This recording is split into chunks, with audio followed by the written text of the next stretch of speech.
자, 이제 우리 하나님의 말씀 보겠습니다. 전도서 11장 1절에서 6절의 말씀입니다. 전도서 11장 1절에서 6절입니다. 같이 읽습니다. 너는 떡을 물 위에 던지라. 여러 날 후에 도로 찾으리라.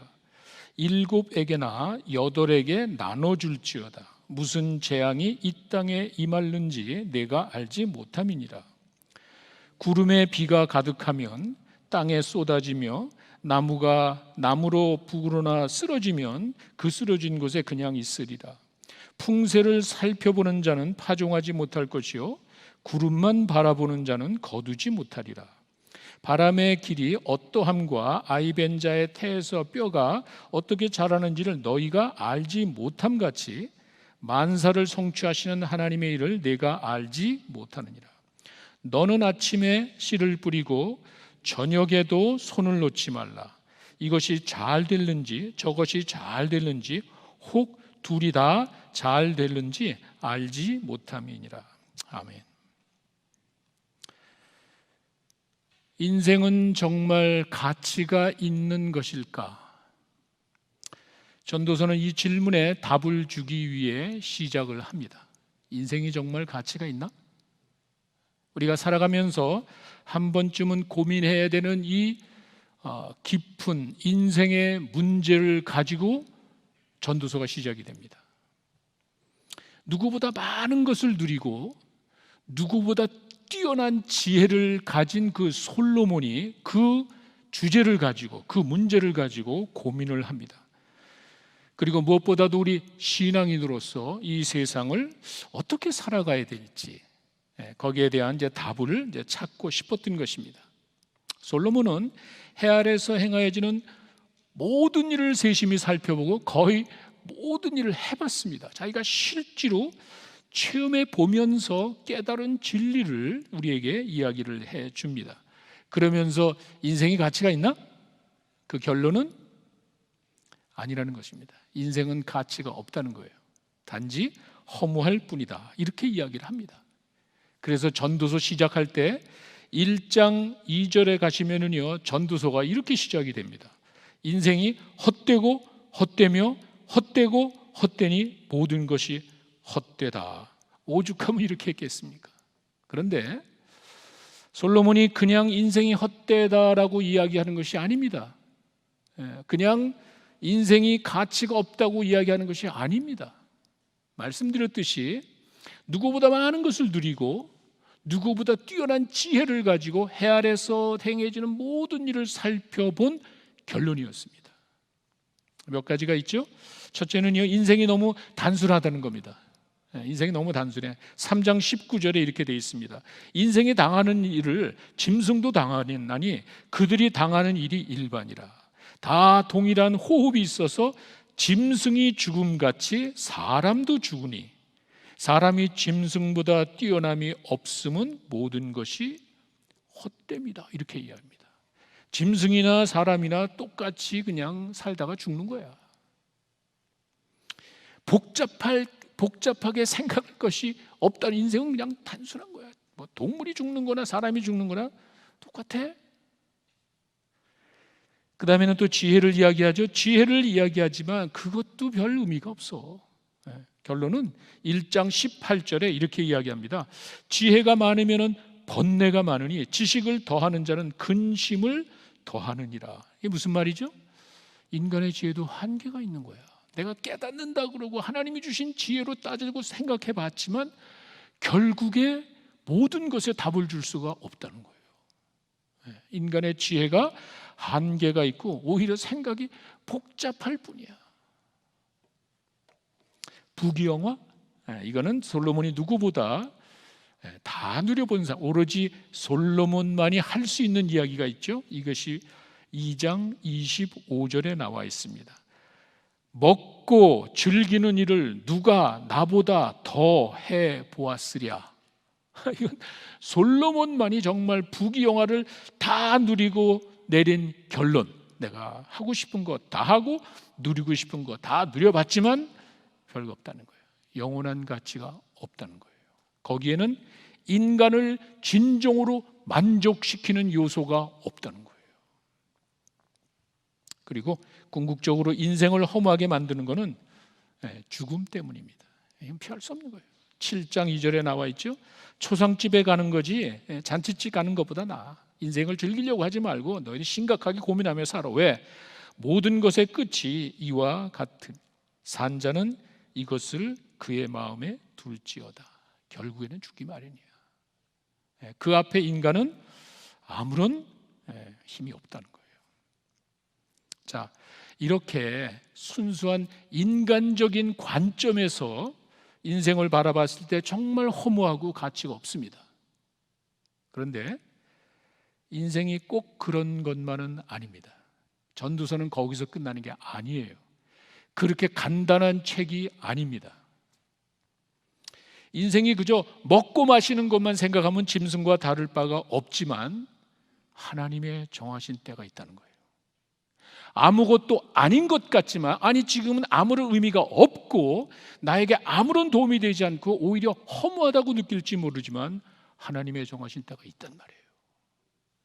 그 사실을 우리에게 분명히 이야기해주고 그 하나님의 정하신 때에 하나님의 예비하신 일들을 체험할 수가 있다는 거예요. 다르잖아요.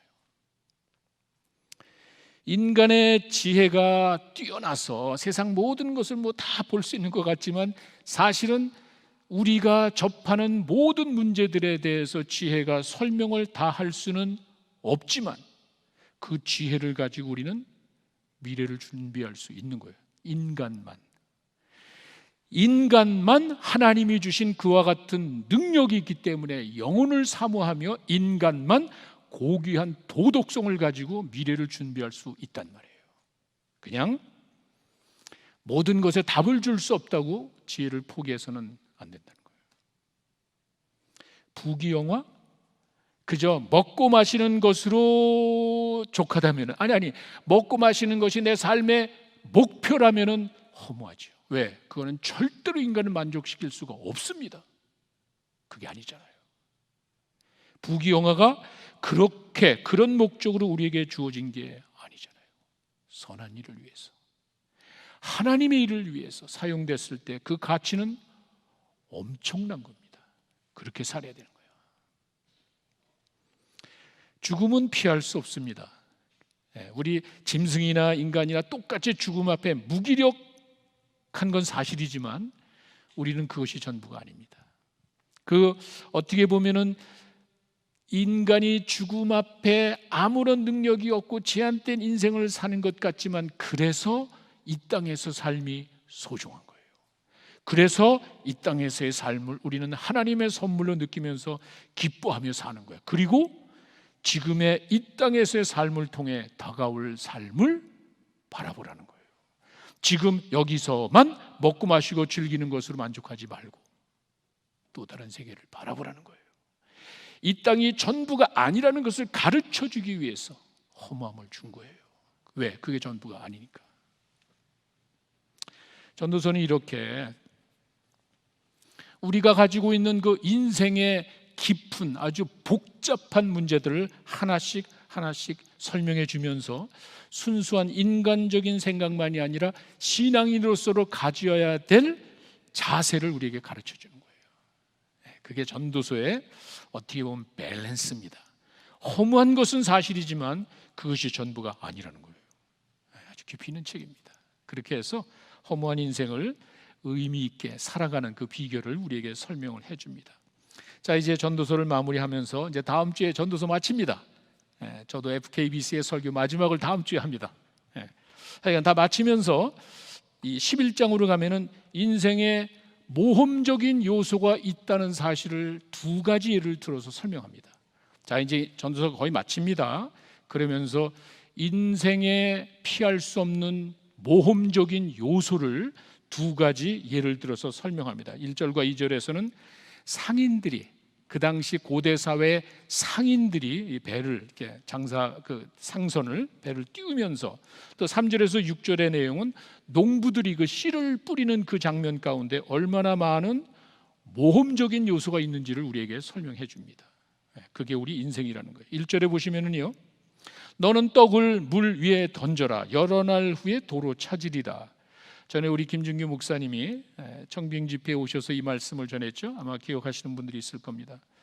남을 위한 구제의 삶은 반드시 열매가 있기 마련이다. 이제 그런 말씀을 잘 적용해 주셨습니다. 다양한 해석이 있습니다. 그 중에 하나가 그 당시에 관용법이라고 그럴까, 일반적으로 사실 그렇죠. 떡을 물 위에 던져라, 이게 좀 이상하잖아요. 근데 그 당시 그 사람들이, 고대 사람들이 쓰는 용어가 있습니다.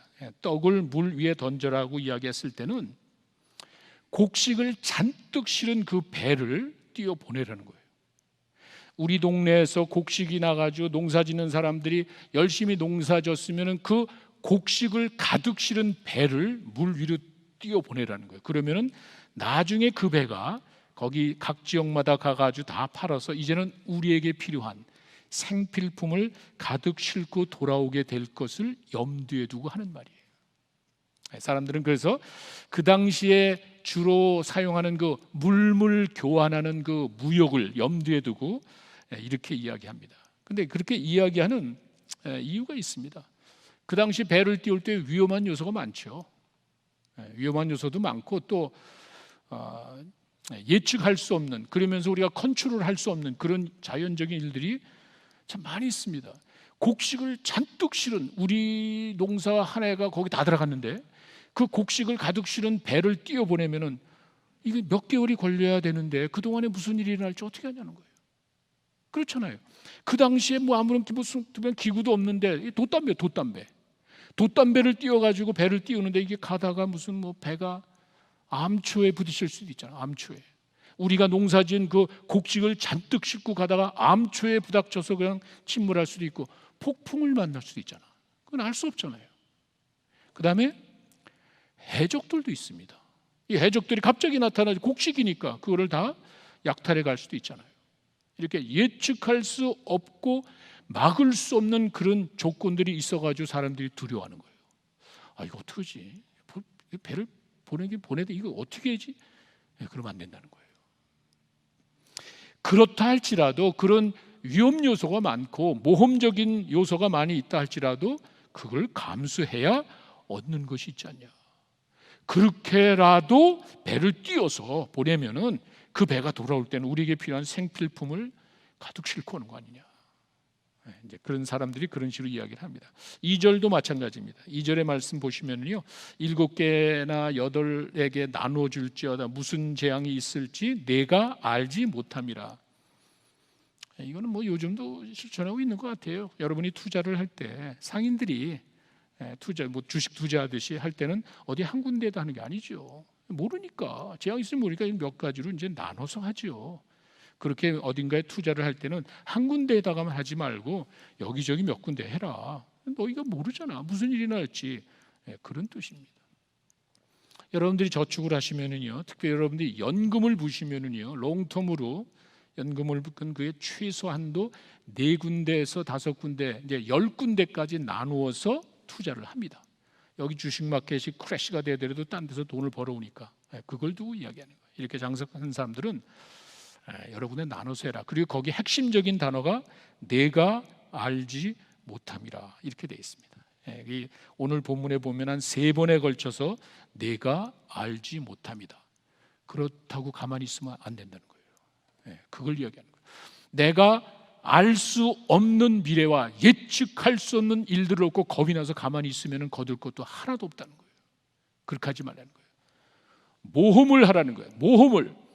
하나님을 믿는 사람들은 특별히 거기 하나님의 말씀에 근거해서 그 모험을 가지고 일을 해야 얻는 게 있지, 아무것도 안 하면은 어떻게 되는 거예요. 그 당시에 주저하는 사람들에게 그렇게 이제 도전을 합니다.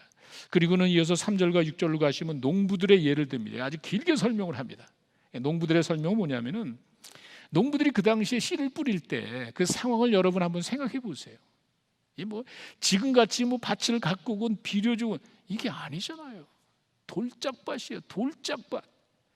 겨우 가거나 봐야 이게 뭐 하늘만 뭐 비가 와, 구름이 좀 꽉 쪄서 비를 쫙 쏟아주면 돼. 구름이 왔다 갔다 비도 쏟아지지도 않아. 그런 열악한 환경에서의 일을 염두에 두는 것이에요. 너무 날씨만 따지다가 이거 씨를 뿌릴까 말까, 비가 좀 오고 해서 씨를 뿌려, 이렇게 하지 말라는 거예요. 농부들은 문명의 개척자라 그러죠. 시빌라이제이션. 인류 문명이 시작됐을 때 그들이 선구자입니다. 그들은 하늘을 보면서 그리고 땅의 조건을 보면서 생존의 방법을 터득했습니다. 그렇잖아요. 날씨 이렇게 보면서 씨를 뿌리고 이렇게 이 사람 농부들이 일을 해왔습니다. 그런데 그 팔레스타인의 상황을 보면은 좀 상황이 다릅니다. 이제 이런 걸 봐서는 한번 다녀오시는 게 좋아요. 저도 뒤늦게 성지 순례를 한번 가 보니까 이게 뭐 성경에서 이야기하는 그 말이 뭔지를 그냥 확 깨닫게 되는 거예요. 북쪽으로 갈수록 갈릴리 지방이죠. 그쪽으로 갈수록 이게 옥토입니다. 거기가 바로 우리 성경에 나오는 젖과 꿀이 흐르는 땅이라는 게 북쪽으로 가면은 그런 땅이 많습니다. 근데 주로 예루살렘 중부 지역, 예루살렘 지역은 돌짝밭입니다. 아무것도 없습니다. 주변에 산이고 어디 가더라도 돌밖에 눈에 보이는 게 없어요. 그 성경에 그 이제 가늠한 여자 돌로 쳐 죽여라 이런 얘기 있잖아요. 그런 거는 그냥 그 자리에서 죽이라는 그런 뜻이에요. 우리 돌로 쳐 죽여라. 여기서 돌 있는데 찾으려면 한참 가야 되잖아. 그게 아니라 그냥 옆에 돌이 다 있습니다. 그런 잘못된 사람들 그 자리에서 쳐보라 이제 그런 뜻으로 이제 이야기한 거예요. 그 정도로 중부 지역은 그냥 돌산입니다. 돌밖에 없습니다. 남쪽 여러분 아시죠? 네게부 사막입니다. 아무것도 생존할 수 없는 지역입니다. 거기서 농사를 짓단 말이에요. 여러분 생각해 보세요. 얼마나 주저하겠어요. 얼마나 망설이겠어요. 그야말로 하늘만 바라보면서 농사 짓는 게 농부들의 마음이었습니다. 이거 진짜 씨를 뿌려야 되나 말아야 되나. 유일한 생존 방법이라 그러죠. 천수답. 우리 옛날에 농사 질 때 그냥 저수지, 거기 물이 이렇게 고여 있잖아요. 비가 오면 물이 고여 있는데 그 물을 퍼다가 농사를 짓는다고. 그래야 가뭄에도 농사져서 열매를 얻을 수가 있습니다. 가끔 이제 그 지역에 가보면은 여기 물이 그 저수지의 물이 이쪽으로 옮기려면은요 이게 어떻게 할 수가 없잖아. 그래서 그냥 물레방아 같은 걸 돌려서 발로 밟아서 물레방아를 돌리면 이 물을 퍼다가 이게 물을 이렇게 댑니다. 여러분 이사야 58장 11절에 물된 동산이라는 말이 바로 그거예요. 여기에 있는 저수지의 물을 물레방아에서 다 물 수로를 타고 그 밭에다 물을 대면은 그 밭은 열매를 맺는 거예요. 환경 관계없어. 왜? 물이 들어가니까. 거기 나와 있는 말씀이 여호와가 하나님의 축복을 그렇게 이야기하는 거예요. 너를 항상 인도하여 메마른 곳에서도 내 영혼을 만족하게 하며 내 뼈를 견고하게 하리니 너는 물된 동산 같겠고 물이 끊어지지 않은 샘물 같을 것이다. 환경에 관계없는 축복을 말하는 거예요. 하나님이 주시는 영생의 복을 이렇게 설명하는 거예요. 하나님을 믿는 자들에게는 물된 동산 같은 복이, 이게 그런 배경에서 나온 거예요. 이 물을 퍼다가 항상 거친 땅이지만 항상 물을 공급해주면 열매 맺을 수 있잖아요. 자, 이렇게 메마른 곳에서 농사를 짓는다는 거는요 상당히 모험적인 요소가 많습니다. 눈에 보이는 환경에 이게 진짜 어쩔 수가 없잖아요. 그뿐이 아니죠. 거기다 비가 와야 돼. 이른 비가 오고 늦은 비가 와야 된다고 성경에 나오죠. 씨를 뿌리기 전 뿌리고 나서 비가 오면 최고죠. 그리고 열매를 맺기 그 전쯤에 한 번 더 비가 쫙 뿌려주면은 곡식이 풍성히 맺습니다. 여러분 여기서도 우리가 가끔 겪는 일인데, 저도 이제 일기예보를 보고 이거 비가 올 것 같다, 다음 주에 비가 온다 그러면 잔디 씨 뿌리자. 1년에 9월 10월 달에 여러분이 잔디 가꾸려면 씨 뿌려야 되잖아. 그럴 때 씨를 딱 뿌렸는데 이놈 비가 안 와. 그럼 다 말라 죽죠. 저 새들이 날라서 씨 다 좀 망설이잖아. 못 하게 된다고. 그런데 아니야. 씨를 뿌려. 씨를 뿌리고 나는데 그 뿌리고 나는 그날 밤서부터 그냥 비가 쫙 내려주는 거예요. 와, 그 기쁨은 말로 표현할 수 없잖아. 나는 지금 우리 집 잔디 이야기를 하고 있다고. 지금 본문은 생존을 이야기해. 생존을. 돌짝밭 같은 그 거친 땅에다가 씨를 뿌리고 하늘 바라보면서 이른 비가 내리고 또 거둘 때쯤 돼서 늦은 비가 내리면 성화해. 그걸 보고 얘기해. 그런 그 모험적인 요소를 가지고 인생이 살아간다. 장사하는 사람도 그러고요, 농사하는 사람도 마찬가지입니다. 4절에 가시면은 날씨만 바라보고 있으면 아무것도 못한다는 거예요. 날씨를 우리가 컨트롤할 수 없지 않냐 이거예요.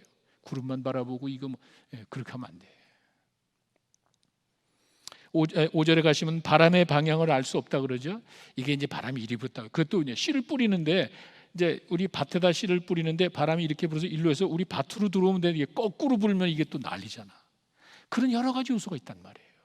그런 것들 염두에 두고 이야기하는데 바람이 부는 방향을 알 수가 없다는 것은 예수님이 니고데모에게도 그런 이야기를 하시는 왜? 그 당시 흔히 쓰는 말이에요. 관용어구예요. 이제 디모데에게 요한복음 3장 8절에 가시면은요, 바람이 임의로 자기 마음대로 부는데 내가 그 소리를 들어 이게 도대체 어디서 와서 어디로 가는지 알지 못하느니 성령으로 난 사람도 그런 거야. 잘 기억하세요. 하나님의 영은 보이지 않는 거예요. 그러나 보이지 않는 실체가 있단 말이에요. 보려고 하지 말고 어리석은 생각으로 그걸 쫓아가지 말라는 거예요. 바람이 어디서 왔다 어디로 가는 거 알지 못하지만 실체는 있잖아. 성령이 그런 거란 말이에요. 어리석게 눈에 보이려고 쫓아가는 말이에요. 그런 생각을 버려야 되는 거예요. 바람의 방향을 알 수 없듯이 하나님의 하시는 일을 우리가 알 수는 없단 말이에요. 그런데 정하신 때가 있어요. 내가 지금 내 눈에는 아무런 기미가 보이지 않습니다. 아무런 징조가 보이지 않습니다. 그거 가지고 고민하고 씨를 뿌릴까 말까 배를 보내야 되는 말이 아니란 말이에요. 하나님의 정하신 때가 있단 말이에요. 비가 온단 말이에요. 하나님께서 필요한 적절한 때에 이른 비와 늦은 비를 주신단 말이에요. 이런 하나님의 말씀을 믿고 뿌려야 돼. 배를 띄워야 돼. 그래야 배가 돌아오고 열매가 맺는 것이다. 그 말입니다. 6절에 가시면은 하루를 지혜롭게 보내라고 그러죠. 이게 농부들이 하는 일입니다. 아침에 씨를 뿌리고 노는 게 아니죠. 계속 지속적으로 자기가 할 수 있는 최소한 일을 다 하고 나머지는 하나님께 맡기는 거예요. 자기가 하지도 않고 씨를 뿌리지도 않고 거들려고 그러고 자기는 씨를 뿌릴 생각도 하지 아니하고 열매 안 준다고 불평하는 일이 얼마나 많냔 말이에요. 그런 어리석은 삶을 살아서는 안 되는 거예요. 자, 이렇게 인생의 모험적인 요소가 많습니다. 그러니까 솔로몬이 그 당시 사람들이 쉽게 접할 수 있는 장사꾼이 배를 띄우는 거, 농부들이 씨를 뿌리는 예를 들어서 인생의 모험 요소가 많다. 그럼 어떻게 살아야 되죠? 모험적인 인생 어떻게 살아야 됩니까? 간단합니다. 하나님의 약속을 믿고 살면 됩니다. 그것밖에 없습니다. 모험적인 인생이지만 하나님의 정하신 때가 있습니다. 하나님의 약속이 있습니다. 그거 믿고 살아가야 되는 거예요.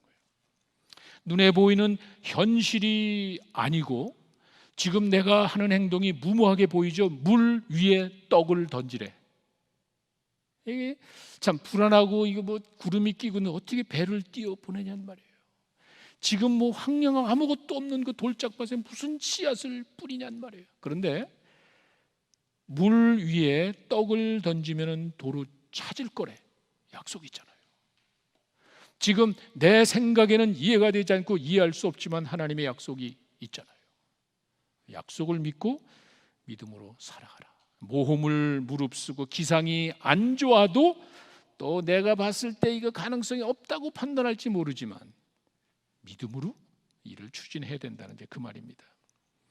히브리서 11장 6절에 가시면은요, 우리 믿는 사람들의 기본적인 삶의 자세를 이렇게 이야기합니다. 믿음이 없이는 하나님을 기쁘시게 할 수 없다라고 하면서 살아계신 것뿐만이 아니라 자기를 찾는 자에게 상 주시는 하나님을 믿어야 된다. 이게 무슨 말이죠?